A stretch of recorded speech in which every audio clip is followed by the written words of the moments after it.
Et on va justement revenir tout de suite sur cette situation en Algérie avec vous, Myriam Amellal. Bonjour. Bonjour. Vous êtes présentatrice du Journal de l'Afrique sur France 24. Vous avez également souvent couvert l'actualité algérienne pour nous. Malgré la colère de la rue, je le disais, Abdelaziz Bouteflika ne renonce pas. Il a décidé de se représenter pour un 5e mandat. Pourquoi cette obstination? Est-ce que c'était prévisible? Alors oui, c'était prévisible. Je vais d'abord répondre à cette question. C'était prévisible parce que on voyait mal comment le clan présidentiel pouvait reculer le jour du dépôt des candidatures. Et c'était prévisible aussi parce que lorsqu'on analysait les signes envoyés par le pouvoir, et c'est comme ça qu'on arrive à comprendre un petit peu, parce qu'il n'y a pas de communication directe, eh bien, on a compris que la campagne était maintenue lorsque l'ancien Premier ministre, Abdelmalek Sellel, qui était directeur de campagne d'Abdelaziz Bouteflika, a été limogé samedi dernier. Il a été limogé, remplacé par Abdelghani Zalan, qui est un peu moins connu sur la scène politique, un peu plus jeune, donc peut-être un signe montrer que le pouvoir n'est pas sourd à la population qui manifeste, à toutes ces manifestations, et en même temps, ça veut dire on continue. Si on change de directeur de campagne, ça veut dire qu'il y aura campagne. Donc on le savait, et puis le président algérien Abdelaziz Bouteflika qui a publié sa déclaration de patrimoine samedi soir, donc ça c'était aussi un signe. Après, il est vrai que toute la journée de dimanche a été extrêmement tendue parce que les gens sur place, ceux que j'ai pu contacter, ceux qui manifestent dans la rue, j'ai pu en parler avec beaucoup d'entre eux, me disaient mais ce n'est pas possible, il ne peut pas y aller. Il ne peut pas se présenter un 5e mandat. Pourtant, il l'a fait. Et pourquoi cette obstination? Eh bien, c'est une question que tout le monde se pose aujourd'hui.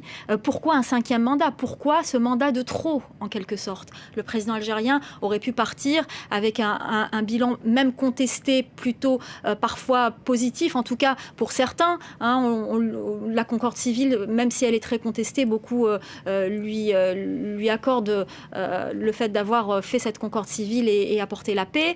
Il était ministre des Affaires étrangères dans les années 70, il était très connu et très populaire, donc il aurait pu partir par la grande porte. Pourquoi cette obstination? Tout simplement parce que le clan présidentiel ne veut pas quitter le pouvoir, parce qu'il n'y avait...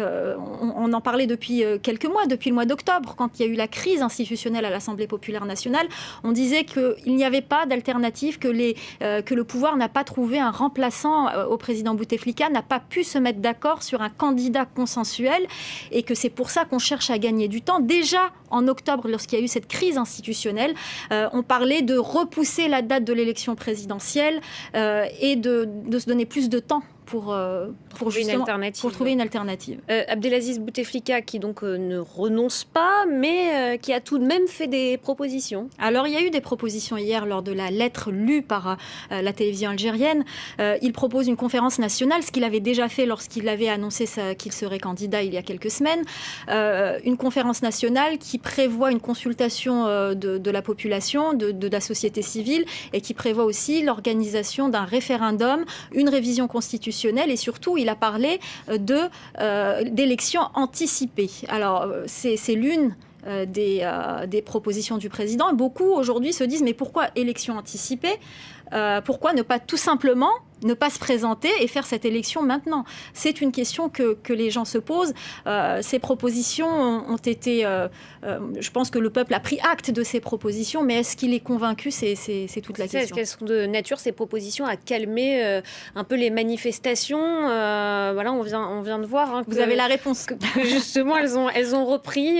Voilà, vous avez la réponse. Déjà, hier, à peine l'annonce de la candidature faite par la télévision, l'officialisation, le dépôt de candidature. On voit les images justement des manifestations là, qui reprennent à la mi-journée. À la mi-journée, hier soir déjà.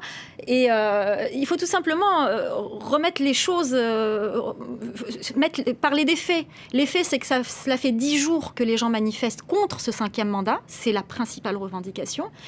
Et que dimanche, le président ne s'est pas déplacé en personne pour déposer sa candidature. Il est toujours hospitalisé. Voilà, ce qu'il a toujours fait auparavant. C'est son 5e mandat, du coup. Donc, les 4 fois précédentes, il était venu en personne déposer sa candidature.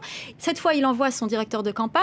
Et en plus, il fait lire un message à la télévision, alors qu'il est toujours hospitalisé en Suisse. Quel message envoie-t-on à la population? C'est ça.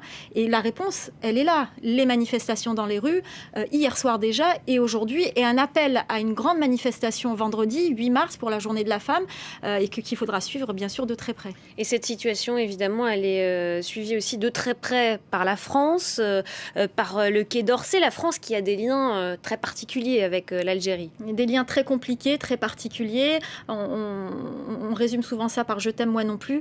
Il est plus simple pour la France, vous l'aurez noté, de s'exprimer sur le Venezuela que sur l'Algérie, qui est pas très loin et qui a une histoire et une population en commun avec des échanges particuliers. C'est compliqué pour la France, c'est pas évident, parce qu'il y a cette histoire, parce que la France est l'ancienne colonie en Algérie.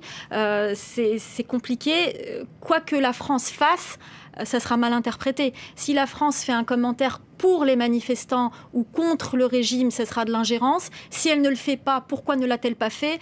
Donc la France marche sur des œufs.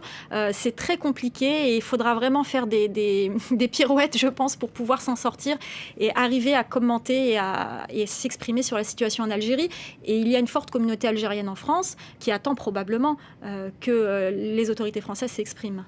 Et on suivra ça. Merci beaucoup, Mariama Mellal, pour cet éclairage, voilà, pour cette situation en Algérie, où, je le disais, donc, les manifestations ont repris à la mi-journée contre contre la candidature d'Abdelaziz Bouteflika à un 5e mandat. Tout de suite dans Paris Direct, c'est l'heure d'Info Intox, l'émission de vérification